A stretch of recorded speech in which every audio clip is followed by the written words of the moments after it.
சனி பகவான் உங்கள் கர்மஸ்தானத்தை பார்ப்பதால் உங்கள் வேலையில் பஞ்சுவாலிட்டி என்பது மிகவும் அவசியம். இதுநாள் வரை நீங்கள் செய்த தவறுகள் பெரிதாக கண்டு கொள்ளப்பட்டிருக்காது. ஆனால் இந்த சனி பெயர்ச்சிக்கு பிறகு நீங்கள் சிறிய தவறு செய்தாலும் அந்த தவறு பூதாகரமாக வெடிக்கும். எனவே வேலை செய்யும் இடத்தில் அடுத்தவர்களின் பிரச்சனைகளில் நீங்கள் தலையிடாதீர்கள். உங்களின் வேலையை மட்டும் திறம்பட செய்வது நல்லது. தற்சமயம் உங்கள் ராசிநாதன் குரு பகவான் மிதுன ராசியில் சஞ்சரித்து வருகிறார். அது அவருக்கு பகை வீடாகும். அங்கு இருக்கும் அவரால் உங்களுக்கு பெரிய அளவு நன்மைகளை செய்ய முடியாது. எனவே அவர் கடகராசிக்கு பெயர்ச்சியாகும் வரை சில பிரச்சனைகள் இருந்து கொண்டுதான் இருக்கும்.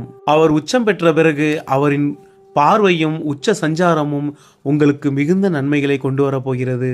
சனி பகவானுக்கு வீடு கொடுத்தவர் உச்சம் பெறுவதாலும் அவரின் பார்வையை சனி பகவான் பெறுவதாலும் உங்கள் வாழ்வின் பொருளாதார ரீதியாக பெரும் திருப்புமுனையை கொடுக்கக்கூடிய ஒரு வருடமாக இந்த வருடம் அமையப் போகிறது. குறித்து வைத்துக் கொள்ளுங்கள், அதிர்ஷ்டத்தை கொடுக்கக்கூடிய ஒரு நல்ல வருடமாக இந்த வருடம் அமையப் போகிறது.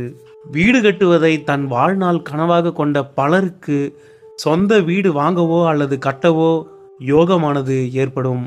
உங்களுக்கு நன்மைகளை கொண்டு வரப்போகின்ற சனி பகவானுக்கு நன்றி தெரிவிக்கும் விதமாக ஒருமுறை திருநள்ளாறு சென்று சனி பகவானை வழிபட்டு வாருங்கள். குருவின் பெயர்ச்சி வரை சனிக்கிழமைகளில் சனி பகவானுக்கு நல்லெண்ணெயில் எல் தீபம் ஏற்றி வாருங்கள். சனிக்கிழமை மட்டும் அசைவம் சாப்பிடுவதை தவிர்த்து விடுங்கள். இந்த பரிகாரம் உங்களின் உடல் நலம் மற்றும் உங்கள் தாயாரின் உடல் நலம் பாதிப்படைவதை கட்டுப்படுத்தும். தனுசு ராசி நேயர்களே, இறைவனின் துணை என்றும் உங்களுக்கு இருக்கட்டும். நன்றி.